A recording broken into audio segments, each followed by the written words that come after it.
Good morning everyone. ચેપ્ટરમાં 2 theory બાકી છે જે આજે પૂરી થઈ જશે. વાત કરીએ આપણે સહકારકોની. સહકારક એટલે શું એક્ઝેક્ટલી, એનો મતલબ શું થાય એ પહેલાં આપણે આપણી ભાષામાં સમજી લઈએ, દેશી ભાષામાં, રાઈટ. પછી ચોપડીની થિયરી વાંચીશું એ ફટફટ ફટફટ ફટફટ આવડી જશે. આપણે ઉત્સેચક માટે કંઈક આવું શીખેલા છીએ.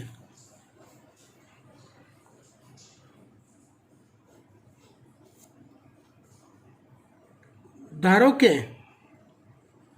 આ કોઈક ઉત્સેચકનું ત્રિપરિમાણીય સ્વરૂપ છે. આ ઉત્સેચક છે, ધ્યાન આપજો બરાબર. આનું ત્રિપરિમાણીય સ્વરૂપ છે. એમાં આવેલી આ કોઈ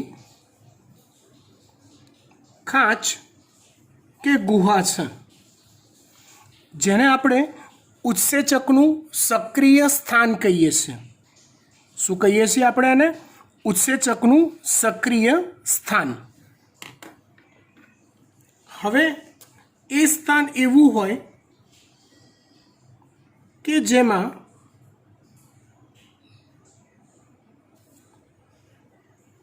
પ્રક્રિયક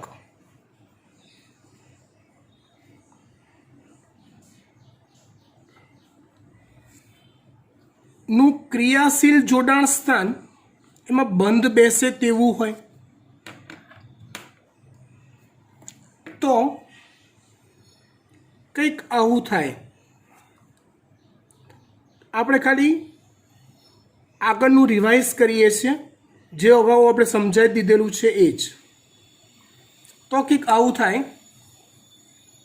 ઉત્સેચકની એ ગુહામાં અથવા સક્રિય સ્થાનમાં પ્રક્રિયકનું ક્રિયાશીલ જોડાણ સ્થાન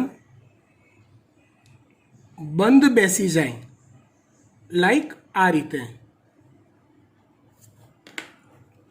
તો ઉત્સેચક પ્રક્રિયાથી સંકુલ ES બને. તો પછી આગળનું કામ થાય અને છેલ્લે નિપજ પ્રાપ્ત થાય. આટલી વાત ખબર પડી. હવે કેટલાક વિશિષ્ટ ઉત્સેચકોની વાત કરીએ. આ વાત ધ્યાનથી સમજજો. હું હવે સહકારકનો મેઇન પોઈન્ટ સમજાવવા જાઉં છું. પૂરી એકાગ્રતા, સહેજ પણ વિચલિતતા નહીં પ્લીઝ. કેમકે આ વસ્તુ જો તમારા મગજમાં બેસી ગઈ તો સહકારક શું છે થિયરી એ 20 મિનિટે આવડી જશે. પ્લીઝ ધ્યાન આપજો. કોઈ વિશિષ્ટ ઉત્સેચકોની વાત કરું જેમાં એનું ઉત્સેચકો પ્રોટીનના બનેલા છે, એટલે એમાં આવેલી શૃંખલા પોલીપેપ્ટાઇડ શૃંખલા હોય.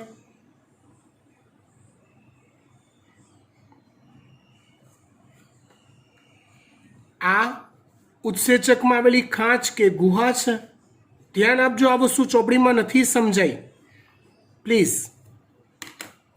અને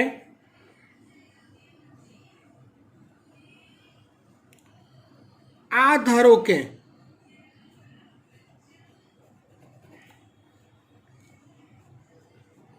પ્રક્રિયક છે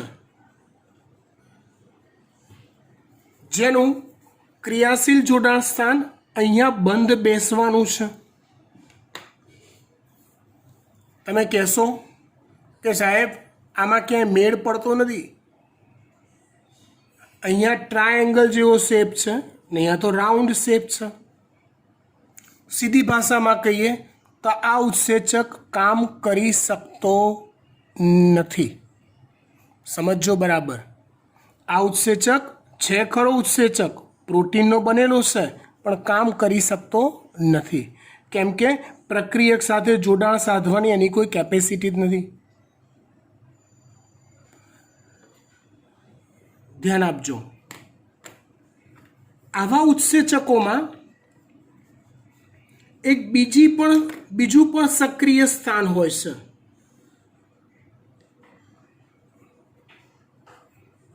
અન્ય સક્રિય સ્થાન હોય છે.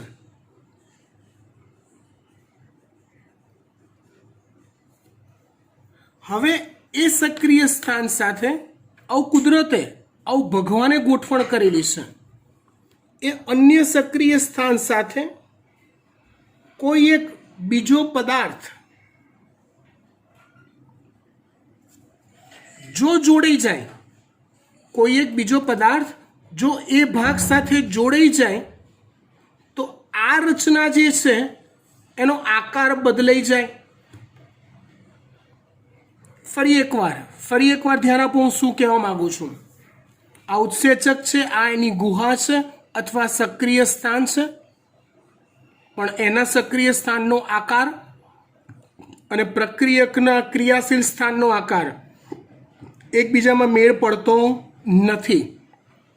એટલે ઉત્સેચક છે ખરો, પણ નામ પૂરતો છે, કોઈ કામ નહીં કરી શક્યા. પણ આવા ઉત્સેચકોમાં એક બીજું પણ સક્રિય સ્થાન હોય છે, જ્યાં કોઈ બીજો પદાર્થ જોડાઈ શકે એવી જગ્યા હોય છે. જો હવે ધ્યાન આપજો, જો હવે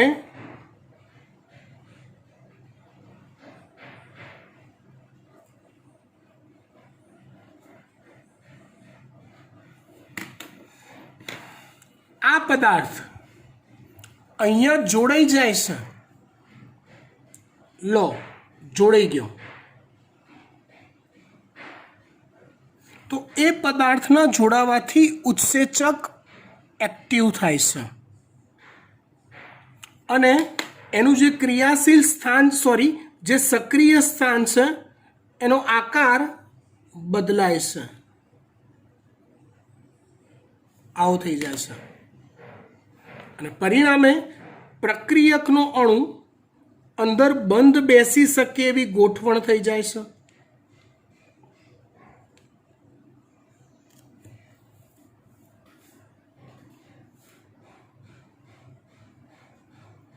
ઇઝ ઇટ ક્લિયર? પાક્કું? ખબર પડી ગઈ વાત? હા. અને પછી ઉત્સેચક પોતાનું કામ કરી શકે છે. તો સહકારકની જે વાત છે ને એ આવા ઉત્સેચકોને લાગુ નથી પડતી. સમજો, આવા ઉત્સેચકોને એ વાત લાગુ પડતી નથી કે જે ખાલી ને ખાલી પ્રોટીનના જ બનેલા છે. સમજો, અને સક્રિય સ્થાન પરફેક્ટ છે, ડિરેક્ટલી પ્રક્રિયકનું ક્રિયાશીલ સ્થાન એમાં બંધ બેસી જાય એવું જ છે, તો એના માટે સહકારકની થિયરી છે જ નહીં.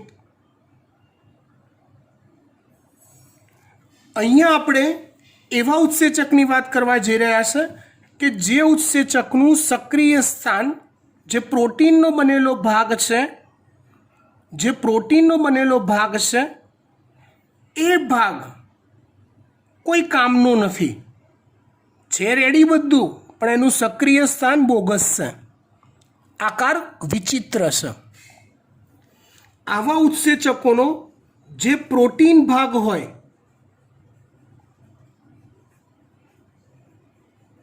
મેઇન ભાગ, એને એપોએન્ઝાઇમ કહેવાય. આવા ઉત્સેચકોનો જે પ્રોટીન ભાગ છે, મેઇન ભાગ છે, એને એપોએન્ઝાઇમ કહેવાય. અને જે બિન પ્રોટીન ભાગ છે, જે એની સાથે જોડાય છે,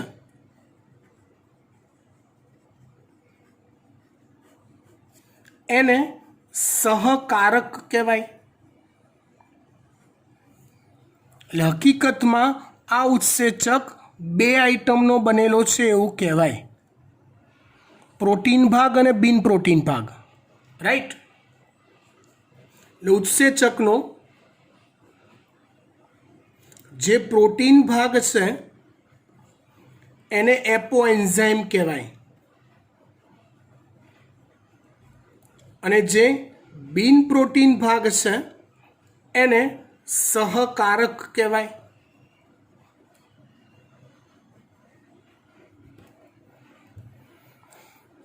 એટલે સહકારક એ એનો અર્થ થયો નાનો પણ રઈનો દાણો. આપણે ઘરે દાળ બનાવીએ તો દાળમાં જો રઈ કે જીરું આ બેમાંથી કોઈ પણ એક વસ્તુ તો નાખવી જ પડે, એનો વઘાર કરવો જ પડે. એ ના કરો તો દાળનો પ્રોપર ટેસ્ટ ના આવે. હા, સમજ્યા કે નહીં? અહીંયા સહકારક છે બહુ જ નાનો અણુ, પણ જો એ ઉત્સેચક સાથે જોડાતો નથી તો ઉત્સેચક એક્ટિવ થઈ શકતો નથી. એના જોડાવાથી ઉત્સેચકના સક્રિય સ્થાનના આકારમાં ફેરફાર થાય છે અને એવો આકાર બને છે કે જેનાથી ઉત્સેચક પ્રક્રિયાર્થી સાથે જોડાઈ પોતાનું કામ પૂરું કરી શકે.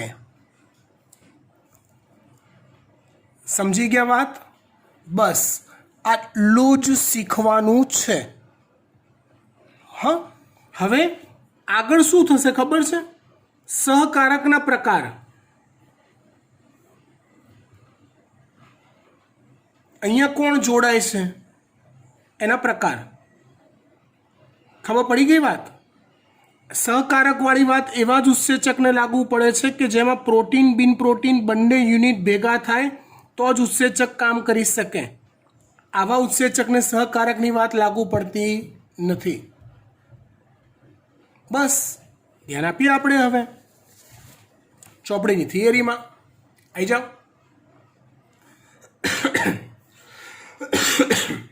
ઉત્સેચક એક કે એક કરતાં વધુ પોલીપેપ્ટાઇડ શૃંખલાઓના જોડાવાથી બને છે. ઉત્સેચક એક કે એક કરતાં વધુ પોલીપેપ્ટાઇડ શૃંખલાઓના જોડાવાથી બને છે, મતલબ પ્રોટીનનો બનેલો છે એવું કહેવાય. પ્રોટીનમાં એક કે એક કરતાં વધુ પોલીપેપ્ટાઇડ શૃંખલાઓ હોય એમ ઉત્સેચકોમાં હોય છે. આમ છતાં પણ કેટલાક ઉત્સેચકોને સક્રિય કરવા માટે બિન પ્રોટીન ઘટક આવશ્યક હોય છે, તેને સહકારક કહે છે. ઉત્સેચક એક કે એક કરતાં વધુ પોલીપેપ્ટાઇડ શૃંખલાઓનો બનેલો હોય છે. આમ છતાં બી કેટલાક ઉત્સેચકને સક્રિય કરવા માટે બિન પ્રોટીન ભાગની જરૂર પડે છે. આવા બિન પ્રોટીન ભાગને સહકારક કહે છે. ઇઝી.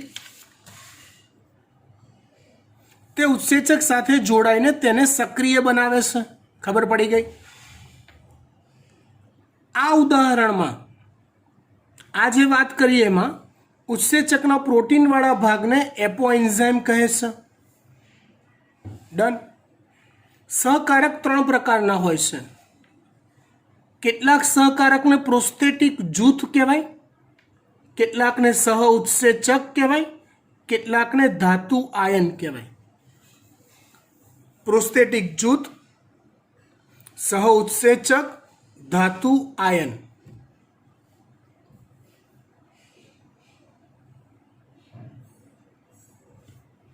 વાત કરીએ પ્રોસ્થેટિક જૂથની.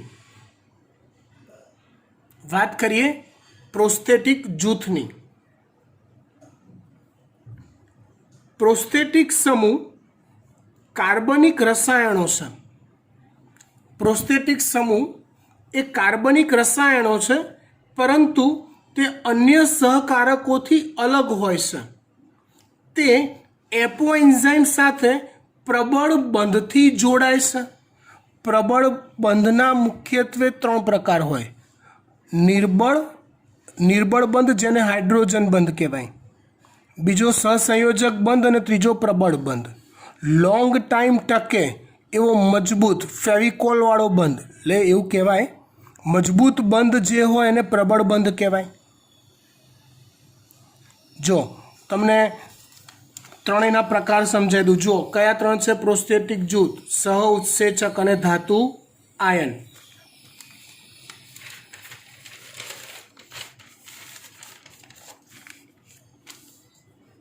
તો જો સમજી લો, કેટલાક સહકારક એપોએન્ઝાઇમ સાથે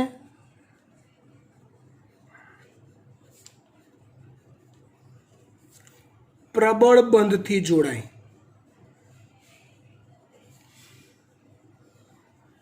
તો એને પ્રોસ્થેટિક સમૂહ કહેવાય.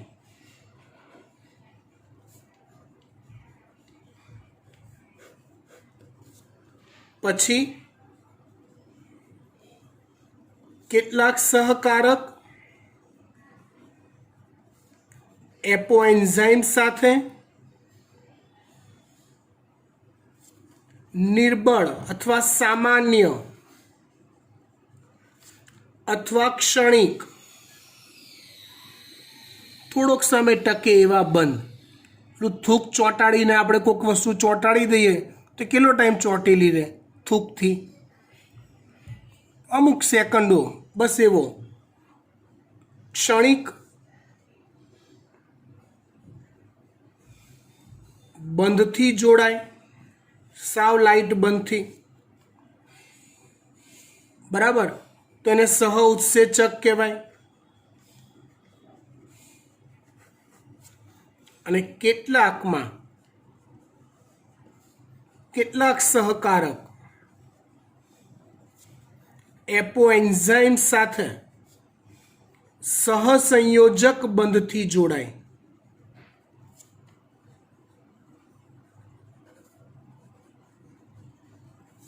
એને શું કહેવાય? તો કે ધાતુઓ કહેવાય. આવા 3 પ્રકાર છે. ઇન શોર્ટ, ત્રણેયનું કામ તો એક જ, ઉત્સેચકને એક્ટિવ કરવાનું. પ્રકાર શેના આધારે પાડ્યા? એ સહકારક કેવા બંધથી ઉત્સેચકના એપોએન્ઝાઇમ ભાગ સાથે જોડાય છે, એને આધારે 3 પ્રકાર પાડી દીધા. સમજી ગયા? સાવ ક્ષણિક નિર્બળ બંધથી જોડાય તો સહ ઉત્સેચક, જોરદાર મજબૂત બંધથી જોડાય તો પ્રોસ્થેટિક સમૂહ, અને એવરેજ બંધથી માપના બંધથી જોડાય તો ધાતુ આયનો. થૂકથી ચોંટાડો તો સહસંયોજક, ગુંદરથી ચોંટાડો, આ ખાલી કહું છું, ખાલી તમને થિકનેસ કે એની ટાઇટનેસ પરથી સમજાવું છું. ગુંદર કે ફેવિક્વિકથી ચોંટાડો, ફેવિકોલથી ચોંટાડો તો ધાતુ આયન, અને ફેવિક્વિકથી ચોંટાડો કે સિમેન્ટ રેતીથી મજબૂત ચોંટાડો તો પ્રોસ્થેટિક સમૂહ. ડન? ઓકે.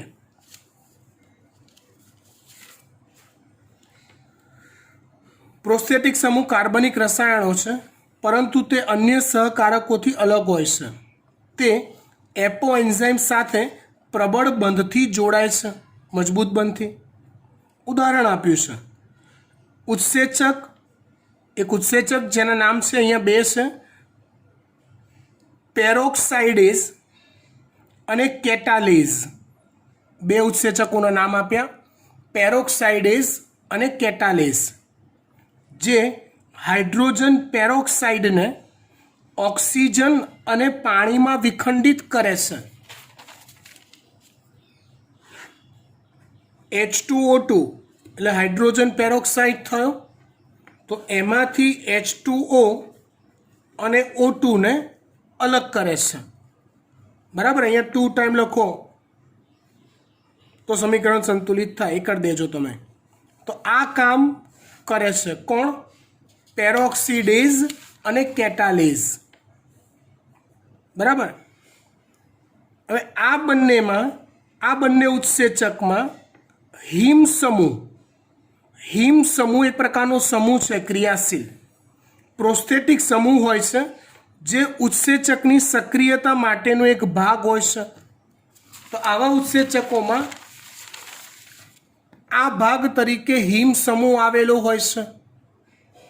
આ ધારો કે પેરોક્સિડેઝ છે કે કેટાલેઝ છે, એને એક્ટિવ કરવા માટે હિમ સમૂહ અહીંયા જોડાય છે, પ્રબળ બંધથી જોડાય છે. સહઉત્સેચક આ પણ એક પ્રકારના કાર્બનિક રસાયણ જ હોય છે, પરંતુ તેનું એપોએન્ઝાઇમ સાથેનું જોડાણ, કોની સાથેનું જોડાણ?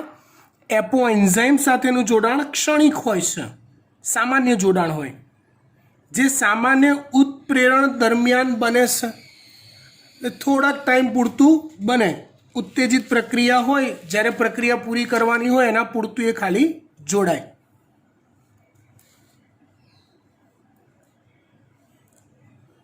अनेक सहउत्सेचकનું મુખ્ય રાસાયણિક દ્રવ્ય વિટામિન હોય છે। એટલે સહઉત્સેચકો જે છે એમાં પાછું સહઉત્સેચક તો કીધા રાઈટ, પણ એમાં મુખ્ય દ્રવ્ય કયું હોય છે તો કે વિટામિન હોય છે। દાખલા તરીકે અહીંયા એક સહઉત્સેચક આપ્યો છે નિકોટિનેમાઇડ। નિકોટિનેમાઇડ નામ જો પહેલી વાર સાંભળ્યું હોય તો 3 થી 4 વાર બોલવું। નિકોટિનેમાઇડ એડેનાઇન ડાયન્યુક્લિયોટાઇડ। નિકોટિનેમાઇડ એડેનાઇન ડાયન્યુક્લિયોટાઇડ એને શોર્ટમાં કહેવાય છે NAD। એને શોર્ટમાં કહેવાય છે NAD। બીજું છે NADP નિકોટિનેમાઇડ એડેનાઇન ડાયન્યુક્લિયોટાઇડ એનું એ જ પાછળ લાગે ફોસ્ફેટ।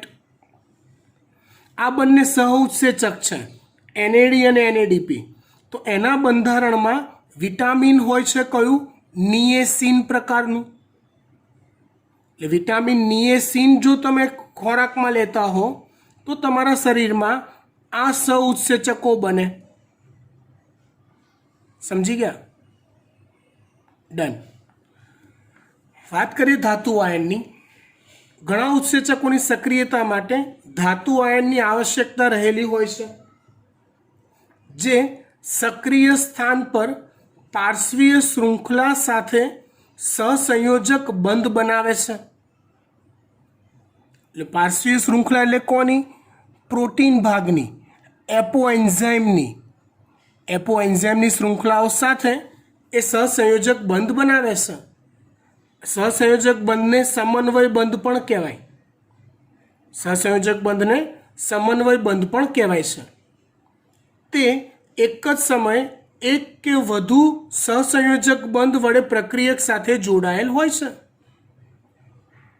ઓકે, દાખલા તરીકે પ્રોટીયોલાઇટિક ઉત્સેચક। પ્રોટીયોલાઇટિક ઉત્સેચક એટલે શું?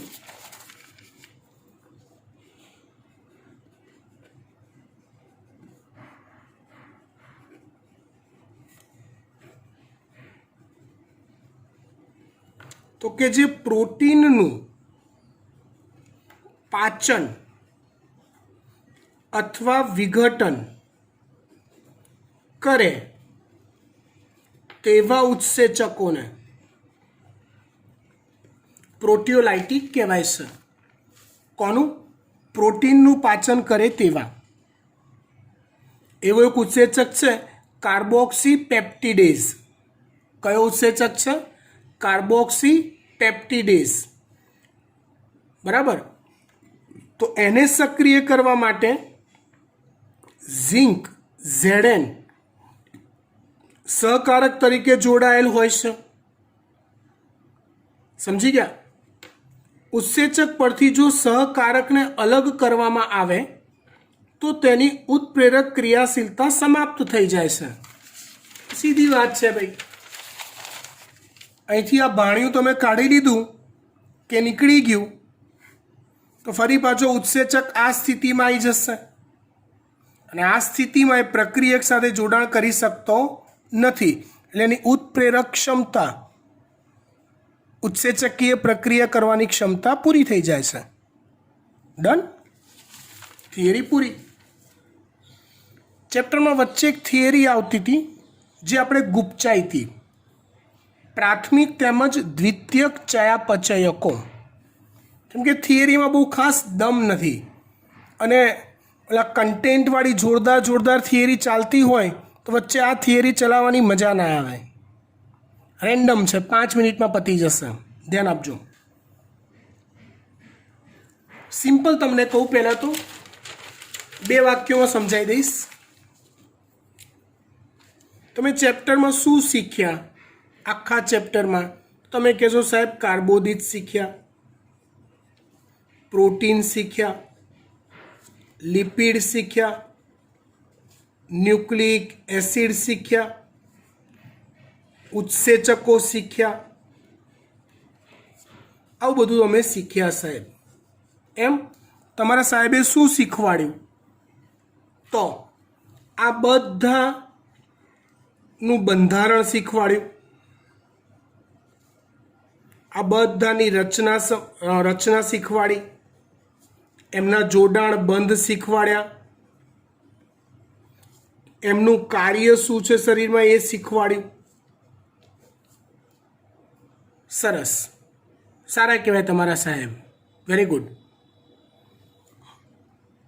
આ જે છે ને કે જેના વિશે આ બધું જાણીતું છે એ બધા શરીરમાં આવેલા મુખ્ય ચયાપચયકો છે.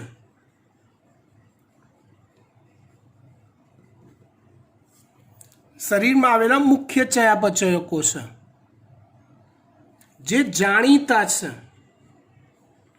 જેના કાર્ય જાણીતા છે, લોકો એને જાણે છે, સમજે છે એવા. પણ તે સિવાયના પણ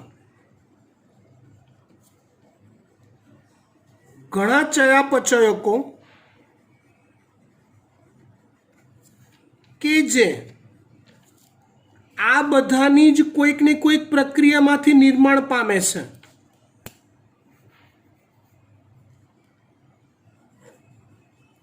ઉપરોક્ત ચયાપચયકો આ બધા નિજ કોઈક પ્રક્રિયામાંથી નિર્માણ પામે છે, પરંતુ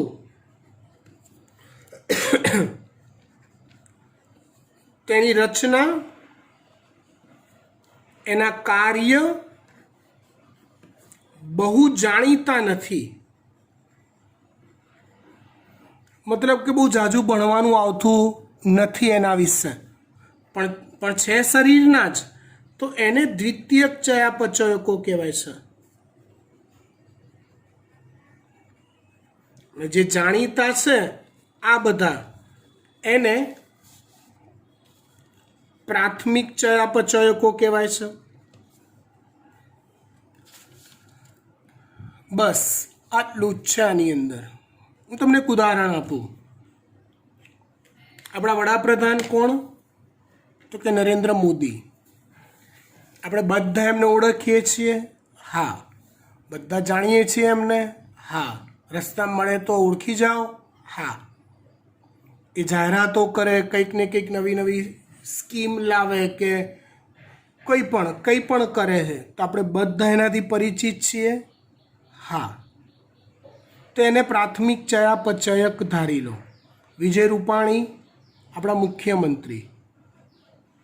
મોદીવાળું બધું આમાં રિપીટ કરીએ તો વિજય રૂપાણી પણ પ્રાથમિક ચયાપચયક કહેવાય. પણ હકીકતમાં આ બધા નેતાઓની પાછળનું જે વર્ક છે, એ જે સ્કીમ લાવે છે કે કંઈ પણ ડિક્લેરેશન કરે છે, તો એની પાછળ બહુ વિશાળ ટીમ હોય છે આઈએએસ અધિકારીઓની, જેને ઇન્ટેલિજન્ટ અધિકારીઓ કહેવાય. એ આઈએએસ અધિકારીઓ હકીકતમાં સાચું ફોલોઅપ ને ફીડબેક વર્ક કરે છે ને આખી મહેનત કરે છે. પણ એ આઈએએસ અધિકારીઓ પણ આપણી સિસ્ટમનો એક ભાગ છે, પણ આપણે એમને બહુ ઝાઝું ઓળખતા નથી. તો એને દ્વિતીયક ચયાપચયકો કહેવાય. સમજી ગયા ને? ડન. હવે ફટાફટ વાંચી જઈએ ચોપડીનું. જો કોઈ સજીવ શરીરમાં પ્રાપ્ત જૈવિક અણુઓની યાદી બનાવીએ તો તેમાં હજારો જૈવિક અણુઓનો સમાવેશ થાય છે.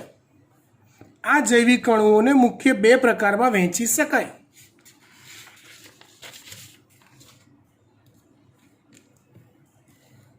કયા બે પ્રકારમાં વહેંચી શકાય? તો પ્રાથમિક ચયાપચયકો અને દ્વિતીયક ચયાપચયકો. એવા ચયાપચયો કે જે મુખ્ય હોય છે અને એમના કાર્ય જાણીતા હોય છે. જે શરીરની ચયાપચયની પ્રક્રિયાઓમાં જાણીતી ભૂમિકા ભજવે છે, ખબર પડે એવી. એમિનો એસિડ, શર્કરા એના એક્ઝામ્પલ છે. દ્વિતીયક ચયાપચયકો એવા ચયાપચયકો કે જે ગૌણ હોય છે, તેની ભૂમિકા કે તેના કાર્ય બહુ જાણીતા ના હોય, એને દ્વિતીયક ચયાપચયકો કહે છે. હું નામ બોલીશ ને તો અડધું તો ખબર નહીં હોય. આલ્કલોઇડ, ફ્લેવોનોઇડ્સ, રબર. તો રબર આપણે રબર ઘસવાનું કે માથામાં નાખવાનું યાદ કરીએ, પણ રબર જે છે વનસ્પતિની પેદાશ છે, બરાબર ને? તો એ વનસ્પતિમાંથી નીકળતું રબર એ દ્વિતીયક ચયાપચયક કહેવાય. એમ આવશ્યક તેલ, સિંગ તેલ, કપાસિયા તેલ, એ બધું આવશ્યક તેલ એ દ્વિતીયક ચયાપચયક કહેવાય. પ્રતિજૈવિક દ્રવ્યને અંગ્રેજીમાં એન્ટીબાયોટિક કહેવાય. શું કહેવાય? એન્ટીબાયોટિક. પરફ્યુમ, બોલો પરફ્યુમ.